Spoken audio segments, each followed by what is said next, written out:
Romain, prendre les bonnes résolutions, c'est bien.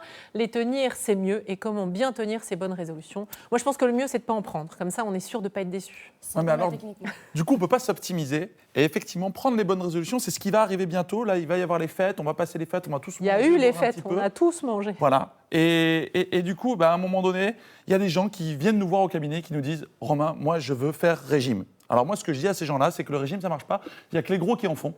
Les gens qui sont minces ne font jamais régime. Ça veut dire qu'ils sont capables de manger 10 pizzas et puis de dire non au tiramisu. Alors que lorsqu'on a un problème de poids, une fois qu'on a mangé les 10 pizzas, on mange le tiramisu et il est là le problème. Alors, je ne mange pas 10 pizzas. Dans ces bonnes résolutions, certains veulent se mettre au footing, par exemple. Et donc, ils n'ont pas fait de sport depuis 20 ans. Et ils veulent se mettre à courir 3 fois par semaine, 40 minutes, parce qu'on sait qu'en dessous de ce seuil-là, ce n'est pas véritablement efficace. Alors la personne va chercher ses baskets, se fait un petit kiff, une petite décharge quelque part d'endorphine, l'hormone qui nous permet de nous sentir bien. Et puis cette personne part courir. Elle court. 5 minutes, 10 minutes, 15 minutes, 20 minutes, 30 minutes, 40 minutes. Elle est au bout de sa vie totale. À ce moment-là, en règle générale, quand on rentre, on reprend un peu de reconnaissance sociale. T'as vu, chérie? Je suis parti courir, le nouveau mois, ça y est. Et la bonne résolution qui est de courir 3 fois par semaine, au bout d'un moment donné, on va se faire traverser par un truc qu'on connaît tous ici sur le plateau et que les téléspectateurs connaissent également, les excuses. La flemme, j'allais dire. C'est ça, la flémingite. Voilà. Exactement. La flémingite, c'est une inflammation de la flemme qui arrive comme ça d'un coup. Et globalement, les excuses, la flemme, il fait froid, je dois m'occuper, j'ai du travail, fait en sorte que la nouvelle habitude qu'on avait mis en place, la bonne résolution, patatras, se perd et tombe aux oubliettes.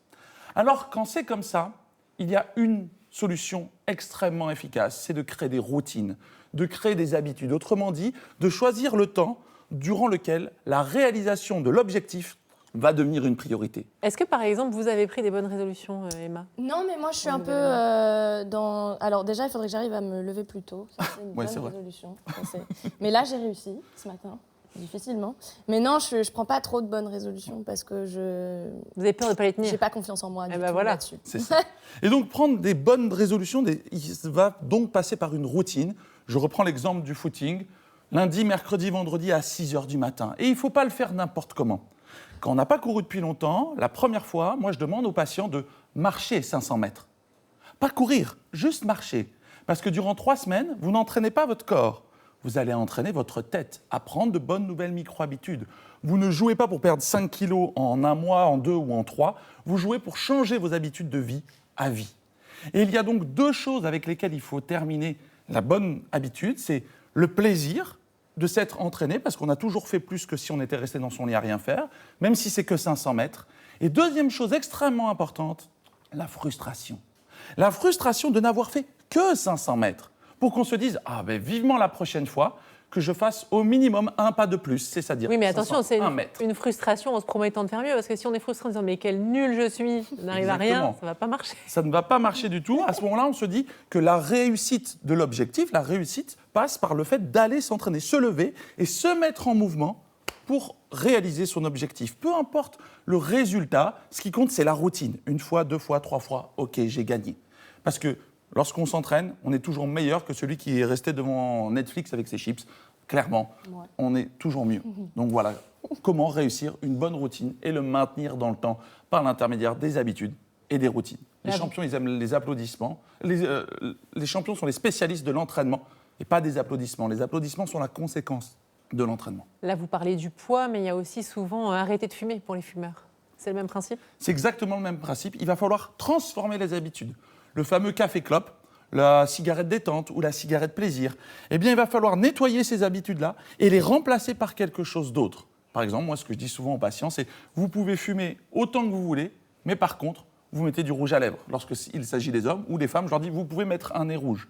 Ce qui sous-entend que le côté social, le côté festif ou le côté détente va être disrupté finalement par une transformation de l'habitude. Ah oui, c'est un peu difficile. Parce que moi, je pensais, vous remplacez la cigarette par autre chose. Oui, on mange des gâteaux et du coup, en 2023, c'est maintenant je veux maigrir. C'est un peu cyclique. Non, il faut aller... Quelque part, la cigarette, c'est un peu une paire de béquilles chez quelqu'un qui a une fracture. L'idée, c'est de véritablement soigner la fracture pour que le sujet puisse laisser tomber les béquilles, alors que si, par la volonté, on jette les béquilles et qu'on n'a pas soigné la fracture, tôt ou tard, l'envie revient. Et c'est là que ça devient complexe. Est-ce qu'il faut vraiment attendre le début d'année pour prendre des bonnes résolutions Non, ou est-ce que... ça serait bien que ça soit plus un lundi. Je sais que les téléspectateurs qui nous regardent, on fait comme nous ici. Hein. Les nouvelles habitudes, on a tendance à se dire, lundi, je commence. Non.